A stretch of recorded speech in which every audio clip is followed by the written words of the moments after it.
Hey, nice to meet you guys. I'm Ray. My name is, well, that's my Web3 name, but my name is Julian, and I'm here to talk to you guys about crypto and commerce, right? And what we're kind of doing with my project and my company to kind of move the space forward and build the vision that we believe in as well. Yeah, this is gm.co, and we'll get started.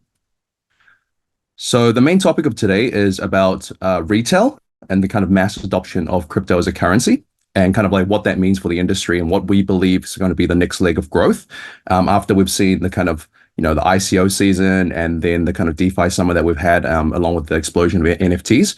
We can see that there's a lot of use cases for crypto, and we're kind of here to extend those use cases as, a participant in the economy and also a participant in this industry. Yeah. So basically, it's a pretty simple question. What is currency, right? So currency essentially is a medium of exchange for goods and services. We all know that.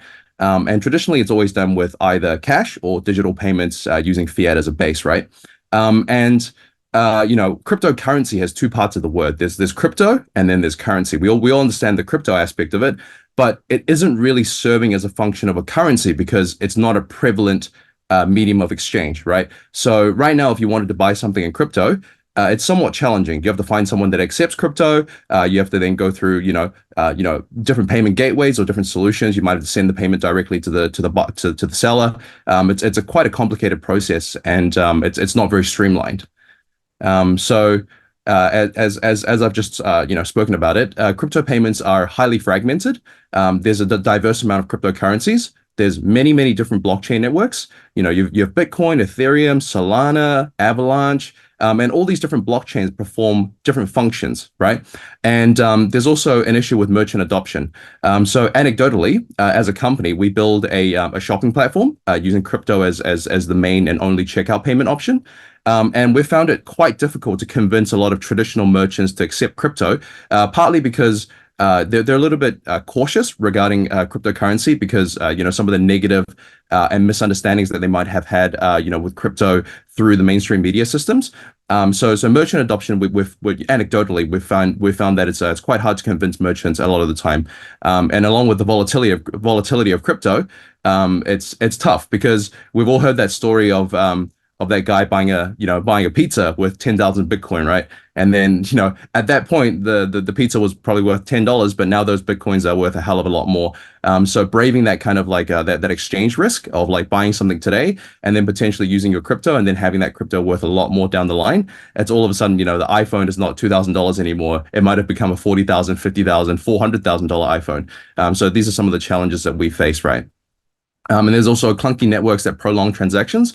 Ethereum is great, and it's great for a lot of things, but a lot of primary like L1 systems that are very popular, we find that it's a bit slow at times because there's a lot of traffic on the networks, and it's also quite expensive to process these transactions. Like gas fee is notoriously horrific on Ethereum, right?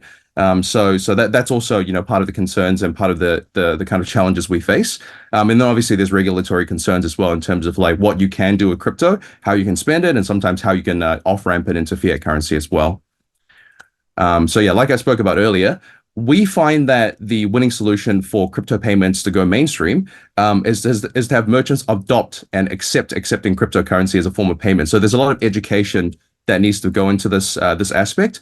But we find that if we're able to solve this and we're able to have a lot of supply of goods, there's actually a market of people that are quite readily available and kind of quite accepting to spend crypto, as we've seen with for NFTs, for example. NFTs was kind of like the first major, I would say, the first major use case for using crypto to actually buy something, right? And then that exploded because, a lot of people haven't experienced buying something using Ethereum or using USDC before, or USDT, or any of these stable coins.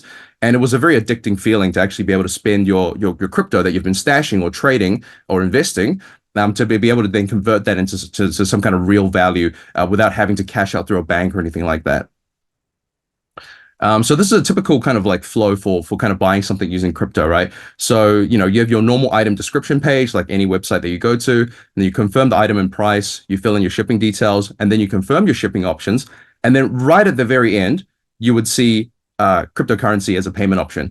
So that that to me is like very it's a very challenging problem to solve because for example myself and a lot of you hold cryptocurrencies, whatever crypto that might be. We might want to buy something using crypto, but we don't know where to spend it. Like a lot of the times like this, you only find out that you can pay with crypto right at the end of the kind of buying process or the buying flow, and that isn't really conducive of like expanding or like making this kind of payment option more popularized. So, you know, if you want to spend crypto, if you want to spend fiat using your credit card, you can go to Amazon, you can go to eBay, you can go to any store, and it's readily available. So there's no friction there. And this kind of high friction and like not knowing where to go to spend crypto is quite difficult. Like, you know, you have to chance upon a merchant that you're buying something from, and then right at checkout they tell you you can spend crypto. So we think that this is inherently quite a flawed system. And also, like, I'd like to talk a little bit about self-custody, right? And what that kind of means for specifically spending crypto, and also like what crypto is good for, especially when you're talking about it in terms of like a commerce context. So the main thing about self-custody is that there's that kind of like, you know, old adage of not your keys, not your crypto, right? So we understand that with fiat, there's inherently risk in fiat by putting these by putting your money into banks and other institutions that you have to trust because there's a lack of transparency there. But also there's examples like FTX, even in the crypto world, that there are very big exchanges and very big kind of facilitators in the industry that can also fail. And personally, I know quite a few people that had you know, quite a substantial amount of funds in FTX during that last failure. And so keeping your money on a platform like FTX or Coinbase or Binance, although these platforms are very convenient and very necessary, I still believe as a, you know, we believe as a company that you know, have the kind of decentralized nature of crypto is what makes it very important, right? So you can have centralized exchanges like Binance and Coinbase and FTX in the past, but you can also have decentralized exchanges that operate and kind of exist within the same ecosystem to offer kind of consumers that want to hold their own keys and really care about the security aspect of things to really be able to take charge of their digital assets, right? So this is kind of like, once again, just going through some points about self-custody and, you know, why, you know, that's quite important for us to kind of acknowledge the fact that there are inherently risks of using centralized services.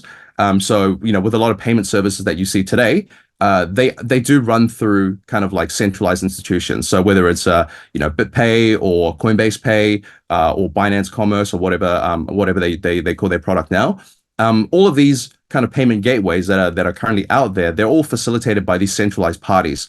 So we believe that there needs to be an alternative, right? There needs to be a way to buy things on chain transparently without necessarily having to have a counterparty insert themselves into your transactions. So this is kind of where we're coming from, an angle that we're taking. So it's kind of like, you know, if you buy an asset like an NFT from OpenSea or from Blur, you're interacting with a smart contract directly. So you're not really going through an exchange, or you're not really going through a third party that has like any intermediary of funds or anything like that. Yeah, so with all those points mentioned before, crypto is still largely speculative. And what I mean by that is it's mainly used in like DeFi or you know, yield farming. It's mainly used as like an investment or a speculative vehicle rather than an actual vehicle of commerce and actually you know, using it to transact in a medium of exchange, because I believe that we just lack those use cases in the current kind of market conditions. But we believe that harnessing blockchain technology for e-commerce is very important because it solves an everyday problem, right? And it kind of like all these applications are being built kind of for the next wave or the next bull market. And I think, you know, if we want to make crypto a real thing and have you know, people adopt it, we have to make it very convenient for them to not only like buy crypto and also spend it, but also it has to be highly transparent and highly trustworthy with options like, you know, with centralized options, but also with decentralized options as well. So a kind of brief overview of like what crypto as a currency is kind of looking like. There's a $9.3 trillion market cap for global e-commerce. This isn't for global transactions or payments or anything like that. This is just for e-commerce, right? And that's 6.3 trillion, and that's the market size for this year. You know, in 2023, there are 420 million crypto users, right? But there are only 9.28 billion in crypto payments. And this is crypto payments across all types of transactions. So as you can see, even if we take the entire chunk of crypto payments, it's still a very, very, very small percentage of that $6.3 trillion e-commerce market, right? So if we're able to expand upon the use cases of crypto as a payment option, and popularize it as a currency, then all of a sudden people will start taking the industry and also Web3 and blockchain technology in general more seriously, because consumers at the end of the day, they don't really care about the jargon or the technical specifications of the products.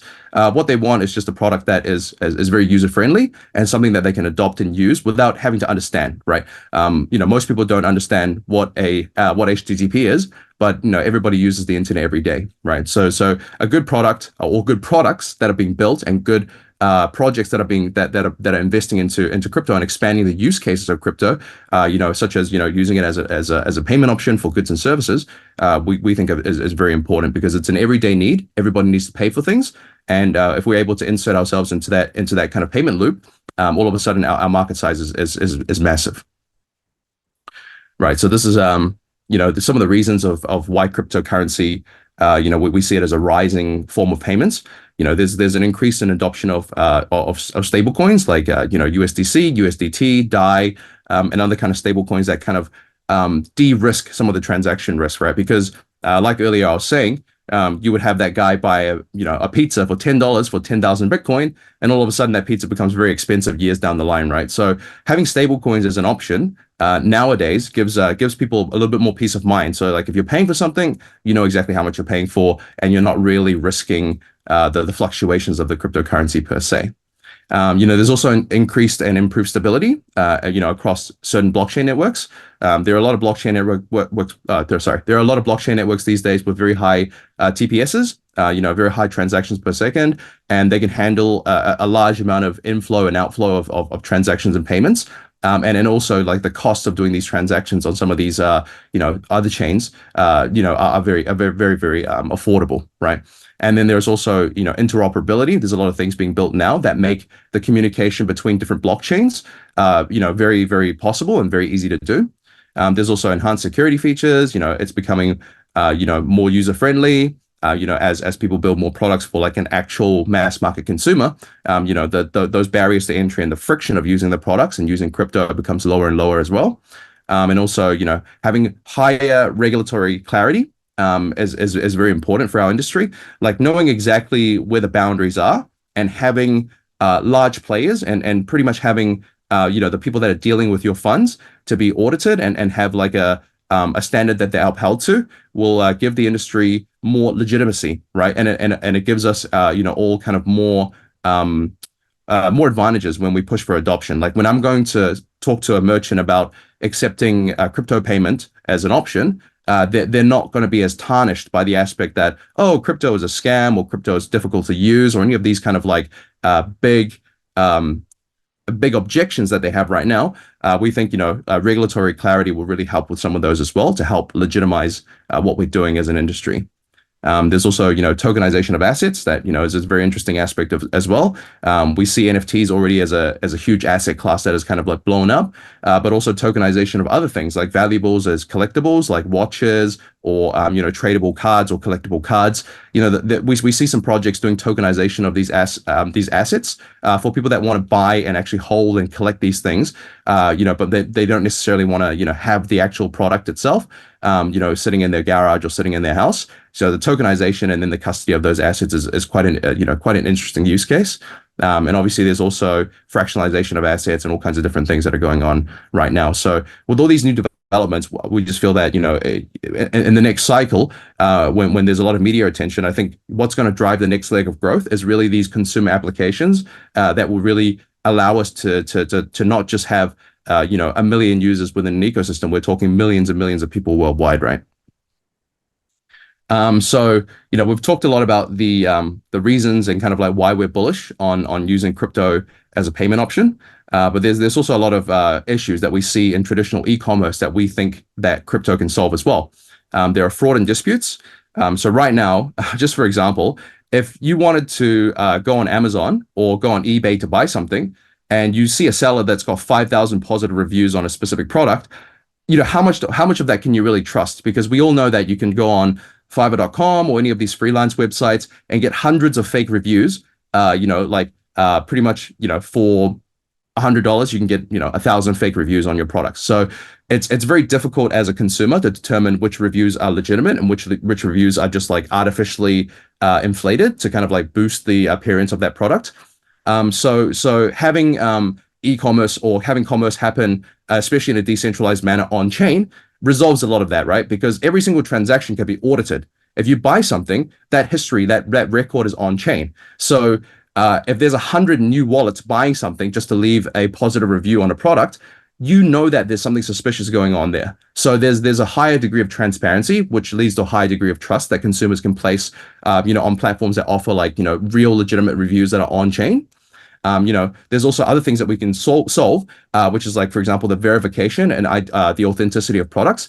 In a lot of secondhand or resale markets for luxury goods or collectibles, verification and authentication is very, very challenging. Like if you buy something from eBay, even if you do your research, as a user of eBay myself, that has bought a lot of Pokemon cards and watches off eBay, even if you do a lot of research, there's still a degree of risk there that you're taking that you don't know whether or not the product is real, right?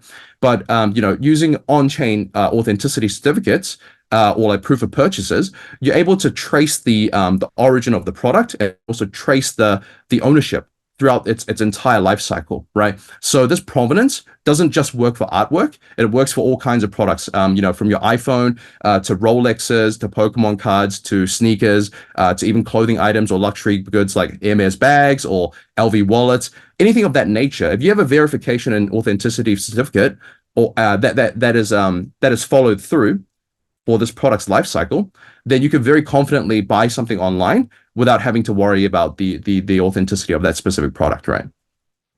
There's also like the control of your personal data, we as consumers, we lack a lot of control over our personal data. Our data is being used by the likes of Amazon and Google to kind of like process and figure out what they can sell to us, right? At the kind of like highest markup and how they can make the most money out of us through advertising, right? There's also a lot of payment fraud, through credit card companies and so on. And there are intermediaries and fees. Buying something off eBay, you don't have to pay any fees, but as a seller on eBay, you're paying somewhere between 8 to 12% of your product price in fees. There's also fees for things like cross-border transactions. If you wanted to, for example, make an order to China to purchase like a bulk supply of goods for $10,000, you have to pay Swift transaction fees, and you have to wait multiple business days for your funds to clear. So these are really big challenges for international commerce that even I have faced personally myself, right? So this is quite an inefficient market, and it's worked so far because it's all we've got. But we really think that crypto can take a large chunk of that and really modernize it and add blockchain transparency and blockchain credibility and technology to really revolutionize some of these things that are happening right now. So yeah, like I just said, these are kind of like the things that the blockchain is helping to resolve: transparency and trust, counterfeit and product authentication, data security and privacy, payment security and fraud prevention, intermediary reduction, cross-border transactions, reviews and ratings authenticity, supply chain transparency, and also smart contracts that kind of take the middleman out of the transaction and have things happen autonomously using the contract, rather than having to trust a third party, whether it's a company or another person. Okay, so this is a brief introduction into GM.co and kind of what we do as a company. We're building a Web3 e-commerce platform for physical goods and services as well. Right now, we have 150 Web2 merchants that we've onboarded, including brands like Black Paris, OHT NYC, and Corbeil. And our MVP launched this year in January 31st. Right. So right now, we've recorded over 1,000 transactions on the platform with very little marketing spend to date. And we've also partnered up with a lot of top tier Web3 brands that you might have heard of, such as Pudgy Penguins, UKIS, Breeder DAO, Gangster All Stars, and a lot of other names as well. And we as a company, like I said, we think that we really believe that using crypto as a payment option is great.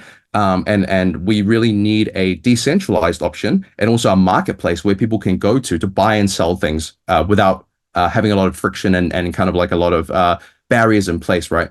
So instead of going to eBay, you can come to GM Market and you can look at the marketplace. You know that in the future, anything that you want on the marketplace, whether it's an iPhone or a pair of shoes or clothing, you should reasonably be able to find that on the platform and use cryptocurrency directly on chain to settle and buy these goods, right? So we have over 1,000 listings right now, but we're still growing and we're still talking to merchants every day to kind of convince them to give cryptocurrency a chance and also to adopt using crypto as a payment option, right?